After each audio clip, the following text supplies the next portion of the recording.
Hema commission റിപ്പോർട്ടാണല്ലോ ഇപ്പോൾ ചർച്ച. അപ്പം ഞാൻ അതിനകത്തെ പ്രധാനപ്പെട്ട കാര്യം 352 പേജോ മറ്റോ ഉണ്ട്. എൻ്റെ റിപ്പോർട്ട് കോപ്പിയുണ്ട്, മുഴുവൻ വായിക്കാൻ പറ്റിയില്ല. അതിനകത്ത് പറയുന്ന കാര്യങ്ങൾ സ്ത്രീകൾക്ക് നേരെ മോശമായ പെരുമാറ്റം ഉണ്ടായി. പലതും പഴയ IPCയിലെ 354 പ്രകാരം അത് പ്രകാരമെങ്കിലും കേസെടുക്കാവുന്ന ആരോപണങ്ങളും മൊഴികളുമാണുള്ളത്. ഹേമ തന്നെ പറഞ്ഞിട്ടുണ്ട് നടപടിയെടുക്കണം എന്ന് ശുപാർശ ചെയ്തിട്ടുമുണ്ട്.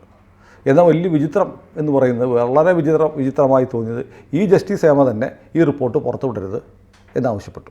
ഇപ്പോൾ റിപ്പോർട്ട് പുറത്തു വന്നിരിക്കുന്നു. കേസെടുക്കേണ്ട കാര്യങ്ങളൊന്നുമില്ല എന്നാണ് സർക്കാരിൻ്റെ നിലപാട്.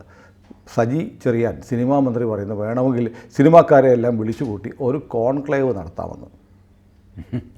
കോൺക്ലേവ് നടത്തിയിട്ട് എല്ലാം പറഞ്ഞ് കോംപ്ലിമെൻറ്റ്സ് ആക്കി വിടാം, ചായ കൊടുത്ത് സന്തോഷമായിട്ട് പിരിഞ്ഞു പോകും. ഒരു ഹൈ ടീ അതൊക്കെ ഇതിനകത്ത് എനിക്ക് മനസ്സിലാവാത്തത്, സർക്കാർ ഒരു കമ്മീഷനെ വെച്ച് കഴിഞ്ഞാൽ ഈ കമ്മീഷൻ റിപ്പോർട്ട് സമർപ്പിച്ചാൽ, കമ്മിറ്റിയല്ലേ, കമ്മീഷനല്ലോ, കമ്മിറ്റിയാണ്, കമ്മീഷനല്ല, അല്ല, എൻക്വയറി ഓഫ് കമ്മീഷൻ ആക്ട് വെച്ചുള്ള കമ്മീഷനല്ല, അല്ല, വെറുതെ ഒരു കമ്മിറ്റി, അനൗദ്യോഗിക കമ്മിറ്റി. അതെ. അതുകൊണ്ട് ആ കമ്മിറ്റി റിപ്പോർട്ട് നിയമസഭയുടെ മേശപ്പുറത്ത് വയ്ക്കേണ്ട കാര്യമില്ല, ആക്ഷൻ റിപ്പോർട്ട് വയ്ക്കേണ്ട കാര്യമില്ല, ഒന്നുമില്ല. ബോധപൂർവം ചെയ്താണ്, വെറുതെ ഒരു കലാപരിപാടി. വാസ്തവത്തിൽ തട്ടിപ്പാണല്ലേ. ജസ്റ്റിസ് ഹേമയ്ക്ക് നീതിബോധമുണ്ടെങ്കിൽ നിയമം അത് ഉറപ്പായിട്ട് അവർക്കറിയാം. അവരിതിന് കൂട്ടുനിൽക്കരുതായിരുന്നു. അവർ തുടക്കത്തിൽ പറയണം, ഇതുപോലത്തെ അനൗദ്യോഗിക കമ്മിറ്റിയിലൊന്നും ഒരു കാര്യമില്ല, ഇതൊന്നും എൻഫോഴ്സ് ചെയ്യാൻ പറ്റില്ല. നിങ്ങളൊരു നിയമം ഉണ്ടാക്കിയാൽ തന്നെ അത് എൻഫോഴ്സ് ചെയ്യാൻ പറ്റില്ല. ഇപ്പോൾ ടോയ്ലറ്റ് ഇല്ല, ശരി, ജെനുവിൻ ഗ്രീവൻസ് ആണ്. ഒരു സിനിമയുടെ ഔട്ട്ഡോർ ഷൂട്ടിംഗ് നടക്കുന്നത് അതിരപ്പള്ളി, വാഴച്ചാൽ, പൊള്ളാച്ചി ഇവിടെയൊക്കെയാണ്. അവിടെയൊക്കെ പോയിട്ട് ടോയ്ലറ്റ് ഉണ്ടോ എന്ന് പരിശോധിക്കാൻ സർക്കാർ ഉദ്യോഗസ്ഥനെ നിയമിക്കാൻ പറ്റുമോ? ഇനി അവിടെ ടോയ്ലറ്റ് ഇല്ല എന്ന് പറഞ്ഞ് കംപ്ലയിൻറ്റ്, അവർ ട്രിബ്യൂണലിൽ പോയി കംപ്ലയിൻറ്റ്, ഇപ്പോൾ ട്രിബ്യൂണൽ വേണമെന്നാണല്ലോ എല്ലാവരും പറയുന്നത്. ടോയ്ലറ്റ് ഇല്ല എന്ന് പറഞ്ഞിട്ട് ട്രിബ്യൂണലിലേക്ക് വണ്ടി പിടിക്കുമോ അതോ ടോയ്ലറ്റ് ഉള്ള സ്ഥലത്തേക്ക് വണ്ടി പിടിക്കുമോ? എന്തൊരു ഫൂളിഷ്നെസ്സാണ് ഇതെല്ലാം. ഞാൻ ചോദിക്കട്ടെ, ഈ സിനിമാ രംഗമൊക്കെ ഇവിടെ അതൊക്കെ വലിയ ആൾക്കാരുടെ കാര്യം. സുനിൽ പാലാരിവട്ടം മുതൽ തേവര വരെ നോക്കുക.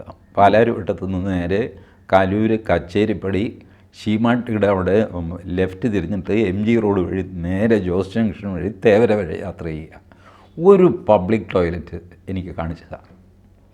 എത്ര ദൂരമുണ്ടത്? അതെ, ഒരു പബ്ലിക് ടോയ്ലറ്റ് ഉണ്ടോ? എത്ര ലക്ഷം സ്ത്രീകളാണ് ഡെയിലി ആ റോഡിലൂടെ നടക്കുന്നതും പോകുന്നതും വണ്ടി ഓടിക്കുന്നതും പിടിക്കുന്നതും എല്ലാം. എല്ലാവരും എന്താ ചെയ്യുന്നത്? ഇപ്പോൾ മിക്കവാറും ഹോട്ടലുകൾക്കൊരു ടോയ്ലറ്റ് ഉണ്ട്, വൃത്തിയുള്ളത് ഇല്ലാത്തത്. അപ്പോൾ അവിടെ പോയിട്ട് ഒരു ചായ കുടിക്കാനെന്നുള്ള വ്യാജേന അവിടെ പോയിരിക്കുകയും ഒരു ചായ പറയുകയും എന്നിട്ട് എണീറ്റ് ടോയ്ലറ്റിൽ പോവുകയും ചെയ്യുന്ന കാര്യമാണ്. കേരളത്തോടെ 5-6 മോളുകളുണ്ട്, അതൊരു സൗകര്യമാണ്. പബ്ലിക് ടോയ്ലറ്റ് ഇവിടെ സർക്കാരിൻ്റെ ഒരു ചുമതലയാണല്ലോ മിനിമം പബ്ലിക് ടോയ്ലറ്റ് എൻഷുർ ചെയ്യുക. ഇത് ചെയ്യാത്ത സർക്കാരാണ് അതിരപ്പള്ളിയിലും പൊള്ളാച്ചിയിലും ഗ്രാമപ്രദേശത്ത് ഷൂട്ടിംഗ് നടക്കുമ്പോൾ അവിടെ ടോയ്ലറ്റ് ഉണ്ടാക്കാനായിട്ട് നിയമം ഉണ്ടാക്കാൻ പോകുന്നു. ഇതൊന്നും നടപ്പാക്കാത്ത കാര്യമാണ്, നടപ്പാകാത്തതാണ്. വിചാരിച്ചാൽ പോലും നടപ്പാക്കാൻ പറ്റില്ല. ഇപ്പം ഞാനൊരു സിനിമ പിടിക്കുമ്പോൾ എൻ്റെ സിനിമയിൽ ആരഭിനയിക്കണമെന്ന് ഞാനല്ലേ തീരുമാനിക്കുന്നത്. അത് സർക്കാരിന് എങ്ങനെ തീരുമാനിക്കാൻ പറ്റും? 30% സ്ത്രീകൾ വേണം. What A foolish. ഞാൻ പുരുഷന്മാരെ വയ്ക്കുന്നുള്ളൂ എൻ്റെ സിനിമയിൽ. സകല ടെക്നീഷ്യനും അതും ഇതും ഒക്കെ ആയിട്ട് ആണുങ്ങൾ മാത്രം അഭിനയിക്കുന്ന ഒരു സിനിമ എടുക്കാൻ എനിക്ക് അവകാശമുണ്ടോ? ഉണ്ട്, തീർച്ചയായിട്ടും ഉണ്ടല്ലോ. പെണ്ണുങ്ങൾ മാത്രമായിട്ട് എടുക്കാം. ഇതിപ്പോൾ ഒരു കലാകാരന് അവൻ്റെ സ്വാതന്ത്ര്യമുണ്ട്, അതിലൊരു സർക്കാരിനും കൈകടത്താൻ പറ്റില്ല. ഞാൻ ഏത് ചിത്രം വരയ്ക്കണം, ഏത് പാട്ട് പാടണം എന്നൊക്കെ സർക്കാർ നിയമം ഉണ്ടാക്കാൻ പറ്റുമോ? ഞാൻ പാട്ട് പാടുമ്പോൾ എൻ്റെ കൂടെ പാടാനായിട്ട് സുനിലിന് ആഗ്രഹമുണ്ട്, പക്ഷേ സുനിലിൻ്റെ പാട്ട് മോശം. നല്ലതാണ് എന്ന് സുനിലിന് വിശ്വാസമുണ്ട്, പക്ഷേ മോശമാണെന്നാണ് എൻ്റെ റേറ്റിംഗ്. ഞാൻ സുനിലിനെ മാറ്റി നിർത്തും. സുനിൽ പറയും, എന്നെ മാറ്റി നിർത്തി, നിയമമുണ്ട് സെക്ഷൻ 1, അത് വെച്ചിട്ട് എന്നെ കൂടെ പാടിപ്പിക്കണമെന്ന് എനിക്ക് സൗകര്യമില്ല എന്ന് പറയും. ഇത് നിങ്ങൾക്ക് ആർട്ടിൻ്റെ രംഗത്ത് എങ്ങനെയാണ് ഒരു നിയമം കൊണ്ടുവരാൻ സാധിക്കുക? ഫെസിലിറ്റീസ് നിങ്ങൾ പറയുകയാണെങ്കിൽ അതുപോലും സിനിമയിൽ സാധ്യമല്ല. സിനിമ ഒരു സ്ഥലത്ത് ഒരു ഫാക്ടറി നടത്തുന്ന പോലെയല്ല. 8 മണിക്ക് സൈറൺ ഊതുന്നു, അപ്പോൾ എല്ലാ എംപ്ലോയിയും കയറുന്നു, വൈകുന്നേരം 5 മണി വരെ ജോലി ചെയ്യുന്നു, അവിടെ ടോയ്ലറ്റ്, ഇത് സംവിധാനങ്ങൾ, അത് നോക്കാൻ ഫാക്ടറി ഇൻസ്പെക്ടർ, ഇതൊക്കെ നമുക്ക് ചെയ്യാം. സിനിമ അങ്ങനെ അല്ലല്ലോ. ഒരു പ്രത്യേക സ്ഥലത്ത് ഒരു പ്രത്യേക സമയത്ത് ചെയ്യുന്നതല്ല. അവർ ലൊക്കേഷൻ അന്വേഷിച്ച് നടക്കും, ഈ ലൊക്കേഷൻ കൊള്ളാം, അവിടെ 2 ദിവസം ഷൂട്ടിംഗ് നടത്തും, അത് കഴിയുമ്പോഴത്തേക്ക് ആ ലൊക്കേഷൻ മോശമാണെന്ന് തോന്നും, അത് കംപ്ലീറ്റ് കളയും, വേറൊരു സ്ഥലത്ത് പോയി വേറൊരു രീതിയിൽ ചെയ്യും. ഇതിനൊക്കെ ഇപ്പോൾ എന്ത് ചെയ്യാൻ പറ്റും? ഇപ്പോൾ ശ്രീനിവാസൻ പറയുകയാണ്, ഞാൻ ഇത്രയും കാലം ഈ ഇൻഡസ്ട്രിയിലുണ്ടായിരുന്നു, അതുകൊണ്ട് ഇനിയും എനിക്ക് എന്നെ നായകനാക്കി സിനിമ എടുക്കണം, അല്ലെങ്കിൽ എന്നെ വില്ലനാക്കണം എന്ന് പറഞ്ഞാൽ എന്ത് ചെയ്യും? അങ്ങനെയൊരു അവകാശമില്ലേ? ഗ്രാറ്റുവിറ്റി, പ്രൊവിഡൻറ്റ് ഫണ്ട്, അതുപോലെ തൊഴിലെടുക്കാനുള്ള അവകാശം. ഈ പറഞ്ഞ സാധനങ്ങളൊക്കെ തൊഴിലാളികൾക്കും തൊഴിൽ സ്ഥാപനങ്ങൾക്കും ഉള്ളതാണ്. സിനിമയെ ഇൻഡസ്ട്രി എന്ന് വിളിക്കുന്നു, അത് ബിസിനസ് ആയതുകൊണ്ട് വിളിക്കുന്നതാണ്, അല്ലാതെ ഈ ഇൻഡസ്ട്രിയുടെ മറ്റൊരു ലക്ഷണവും ഇതിലില്ല. ഇപ്പോൾ സുനിൽ ഒരു നവാഗത അഭിനേതാവാണെങ്കിൽ പ്രൊഡ്യൂസറായ എൻ്റെ കൈക്ക് നിൽക്കും. അതേസമയം സുനിൽ വലിയൊരു സൂപ്പർ സ്റ്റാർ ആയി കഴിയുമ്പോൾ സുനിലിൻ്റെ കൈക്ക് ഞാൻ നിൽക്കേണ്ടി വരും. പണം മുടക്കുന്നത് ഞാനാണ്, പക്ഷേ സ്റ്റിൽ സുനിലിൻ്റെ വേലക്കാരനായിട്ട് ഞാൻ നിൽക്കും. എന്താ സാർ എന്ന് ചോദിച്ചുകൊണ്ട്. 20 കൊല്ലം മുമ്പ് സാർ എന്ന് വിളിച്ച് സുനിൽ എൻ്റെ പിന്നാലെ നടന്നതാണ്. പക്ഷേ ഇപ്പോൾ ഇക്വേഷൻ തിരിഞ്ഞു. അതാണ് കലാരംഗം. അപ്പോൾ അതനുസരിച്ച് എനിക്ക് പെരുമാറാൻ പറ്റില്ല. ഇവൻ 25 വർഷം മുമ്പ് എൻ്റെ അടുത്ത് ചാൻസ് ചോദിച്ച് വന്നവനാണെന്ന് സുനിൽ പോയി പണി നോക്കാൻ പറയും. താൻ എനിക്ക് ചാൻസ് തന്നു, എനിക്ക് നന്ദിയുണ്ട്, പക്ഷേ അതിൻ്റെ പേരിൽ എന്നെ ഭരിക്കാൻ വരരുത്, എൻ്റെ ജീവിതം ഭരിക്കാനുള്ള അവകാശമൊന്നും തനിക്കില്ല എന്ന് പറയും. ഇല്ലല്ലോ, അതല്ലേ ഇതിന് സംഗതി. അപ്പോൾ ഇതെല്ലാം കൂടെ സിനിമയിൽ എന്ത് നടപ്പാക്കാൻ പോവാണ്? കുറേ ആൾക്കാരെ ചീത്തയാക്കാൻ ഇപ്പോൾ തന്നെ രാവിലെ മുതൽ തുടങ്ങി, ഇന്നലെ മുതൽ തുടങ്ങിക്കഴിഞ്ഞാൽ ഇപ്പോൾ മുള്ളും മുനയൊക്കെ വെച്ച് സംസാരിക്കുക, ഇന്ന ആളായിരിക്കും എന്ന്, ഇന്ന സിനിമ ഇന്ന സ്ഥലത്ത് വെച്ചാണ്. അപ്പോൾ പിന്നെ ആൾക്കാർ കാൽക്കുലേറ്റ് ചെയ്യാൻ തുടങ്ങും, അത് ഇന്ന ആളായിരിക്കും എന്ന് പറഞ്ഞുകൊണ്ട്. അല്ല, അതാണിപ്പോൾ സംഭവിക്കുന്നത്. സ്പെക്കുലേറ്റീവ് സ്റ്റോറീസ് ഉണ്ടാക്കുക, ഗോസിപ്പുകൾ അടിച്ചു വിടുക. ഇത് കൂടാതെ കോളടിച്ചത് കേരളത്തിലെ യൂട്യൂബേഴ്സാണ്. യൂട്യൂബേഴ്സിനെല്ലാം കണ്ടൻറ്റ് കിട്ടി.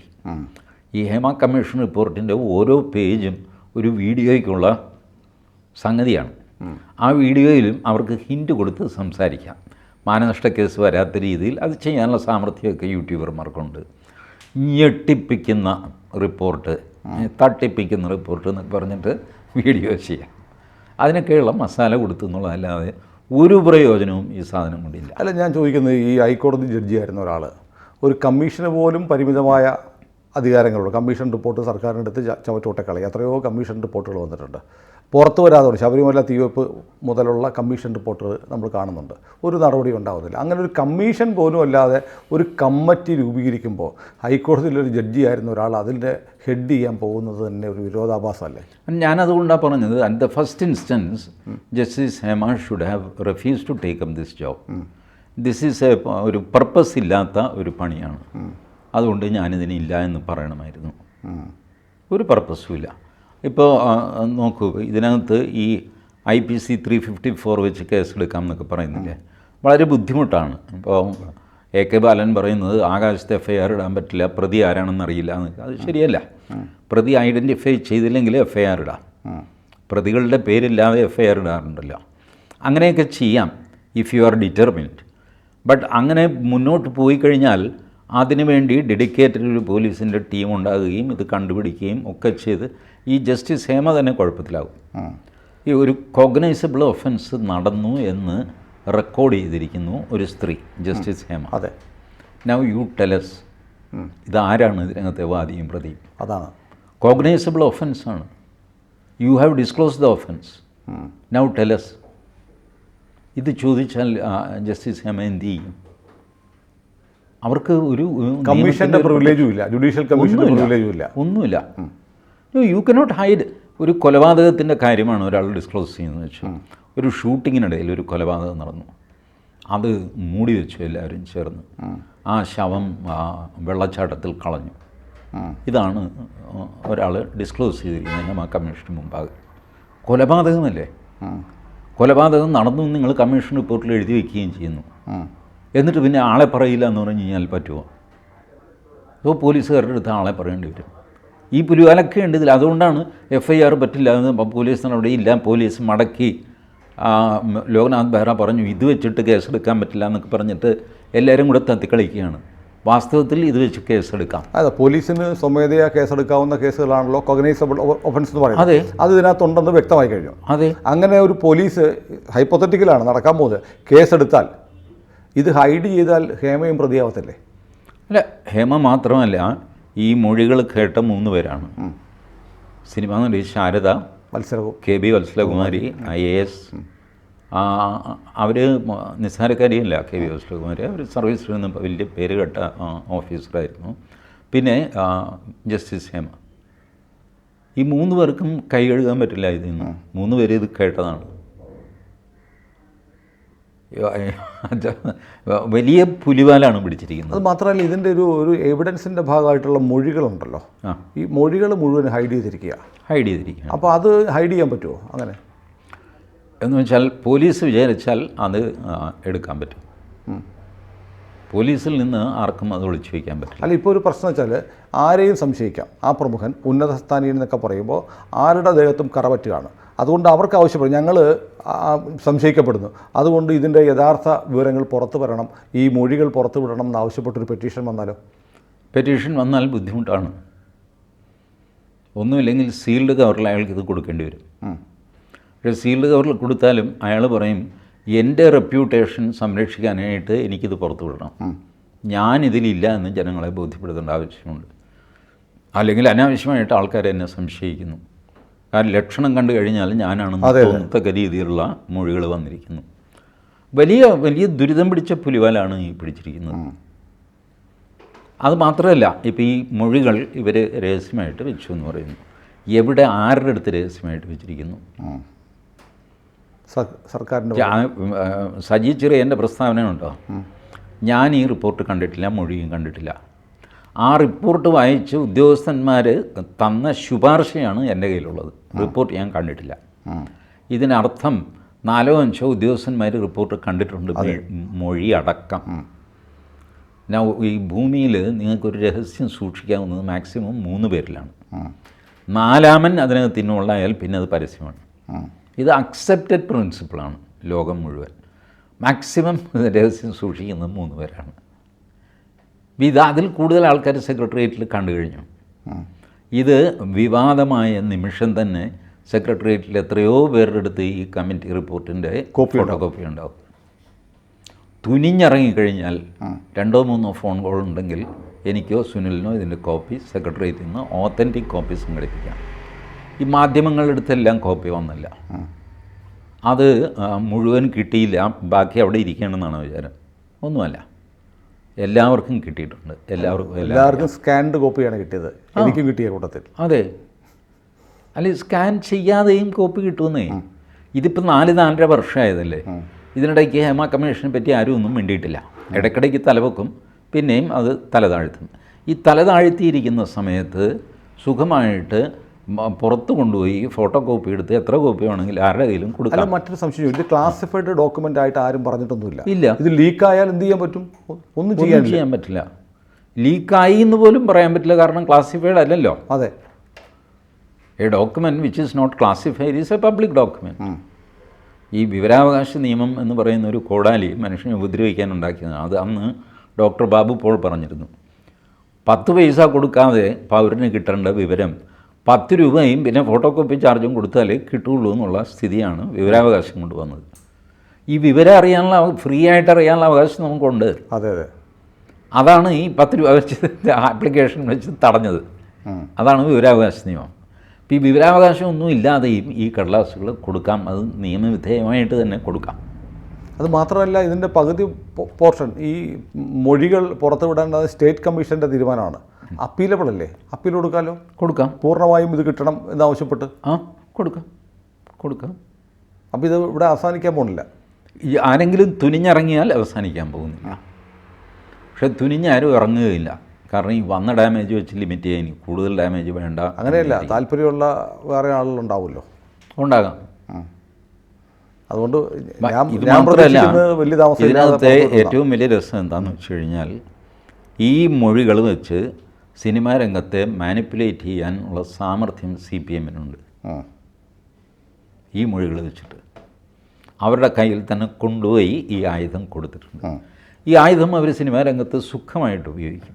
പലർക്കും അനുകൂലമായിട്ടും ചിലർക്കൊക്കെ എതിരായിട്ടും, ചിലരെ വരുതിക്ക് നിർത്താനും വഴങ്ങാനും എല്ലാം. ഈ സിനിമയിലെ കൊമ്പന്മാർ അവരുടെ പവർ ഉപയോഗിച്ച് എന്തെല്ലാം ദുരുപയോഗം സ്ത്രീകൾ ചെയ്തോ അതേ കാര്യം പാർട്ടി ചെയ്യും. അതേ കാര്യം പാർട്ടി ചെയ്യും. സിനിമാ നടികളെയും വിളിച്ച് വരുത്തിയിട്ട് പാർട്ടി ഓഫീസിൽ വിളിച്ച് വരുത്തിയിട്ട്. അപ്പോൾ അത്രയ്ക്ക് യോഗ്യന്മാരാണ് CPM-ലുള്ളവർ. കാരണം അവരിത് ചെയ്ത് കഴിഞ്ഞാൽ കേസില്ലല്ലോ. അവരുടെ കേസൊക്കെ അവർ പാർട്ടിക്കുള്ളിൽ തന്നെ അങ്ങ് ഒതുക്കിക്കളയും. ഈ സിനിമാ നടിമാരുടെ കേസും പാർട്ടിക്കുള്ളിൽ അങ്ങ് ഒതുക്കും. പാർട്ടിക്ക് വലിയൊരു ആയുധമാണ് കിട്ടിയത്. പാർട്ടിയുടെ ആശാന്മാർ ഇതിൻ്റെ ഉസ്താദ്മാരാണ്. അതെ അതെ. പെണ്ണുങ്ങളെ കൈകാര്യം ചെയ്യുന്നതിൽ നമ്പർ 1 ആണ് CPM നേതാക്കൾ. അവരുടെ കയ്യിലാണ് ഈ ഡോക്യുമെൻ്റ് ചെന്നിരിക്കുന്നത്. നൗ യു സി അവരതെങ്ങനെ ഉപയോഗിക്കാൻ പോകുന്നു വരും വർഷങ്ങളിൽ. ആകെയുള്ള ഗുണം CPM-നും CPM-ലെ ചില വൈതാളികന്മാർക്കുമാണ്. വയസ്സായി ഈ വടികുത്തിപ്പോയ വല്ല സിനിമാ നടിമാരുണ്ടെങ്കിൽ രക്ഷപ്പെടും എന്നുള്ളതല്ലാതെ അതിന് താഴെയുള്ളതിൻ്റെയൊക്കെ കാര്യം പോക്കാം. ഈ റിപ്പോർട്ട് വെച്ച് പേടിപ്പിച്ചിട്ട് യുവമാർ അതൊക്കെ ഈ ദ്രോഹം ചെയ്യും. അതാണ് CPM. അവർ ഈ കമ്മിറ്റിയെ വെച്ചത് തന്നെ ഇതിനൊക്കെ വേണ്ടിയിട്ടാണ്. ഇത് രഹസ്യമായിട്ട് വെച്ചതും ഇതിനൊക്കെ വേണ്ടിയിട്ടാണ്. ഇതിൽ ആരൊക്കെ അവൈലബിളാണ് ആരൊക്കെ അവൈലബിൾ അല്ല എന്ന് ഈ മൊഴികൾ കൊണ്ട് മനസ്സിലാവും. അപ്പോൾ നാട്ടുകാരെല്ലാം കൂടെ അതിനകത്ത് കൈയിടാൻ നോക്കും. വേണ്ട, അത് നമ്മുടെ പ്രോപ്പർട്ടി ആയിട്ടിരിക്കട്ടെ, എക്സ്ക്ലൂസീവ് പ്രോപ്പർട്ടി ഓഫ് CPM. ഇതൊക്കെയാണ് ഇതിനകത്ത് നടക്കാൻ പോകുന്നതും നടക്കുന്നതുമായ കളികൾ. അതുകൊണ്ടാണ് ഒരുപാട് പേര് റിപ്പോർട്ട് പുറത്തുവിടണം. പുറത്തു വിടേണ്ട, മൊഴി കൊടുത്ത ആളാണ് രഞ്ജിനി തന്നെ റിപ്പോർട്ട് പുറത്തു വിടരുതെന്ന് പറഞ്ഞ് പോകുന്നു. എന്നിട്ട് പറയുന്നു റിപ്പോർട്ട് പുറത്തു വിടരുതെന്നല്ല ഞാൻ പറയുന്നത്, മൊഴി പുറത്തു വിടരുതെന്നാണ്. ഇങ്ങനെയൊക്കെ പറഞ്ഞ് രഞ്ജിനി തിരിഞ്ഞു കളിക്കുന്നു. ഇന്ന് സ്വാഗതം ചെയ്തിട്ടുണ്ട്. അപ്പോൾ ഈ പ്രശ്നം ഇതാണ്, ആർക്കും അറിയില്ല. ഈ ഒരു പെൻഡോറാസ് ബോക്സ് തുറക്കുകയും ചെയ്തു. അപ്പോൾ അതിൽ നിന്ന് ഓരോ പ്രേതങ്ങളായിട്ട് ഇപ്പോൾ പുറത്ത്. ഏതായാലും കുറേ ദിവസത്തേക്ക് കുറേ കഥകളുണ്ടാക്കാം. CPM-നെ സംബന്ധിച്ച് ദീർഘകാലാടിസ്ഥാനത്തിലുള്ള ഒരു ഫിക്സഡ് ഡെപ്പോസിറ്റാണ് ഹേമ കമ്മിറ്റി റിപ്പോർട്ട്. കൂടുതൽ വാർത്തകളും വിശേഷങ്ങളും നിങ്ങളിലേക്ക് എത്താൻ ABC മലയാളം സബ്സ്ക്രൈബ് ചെയ്യുക, ബെൽ ബട്ടണും അമർത്തുക.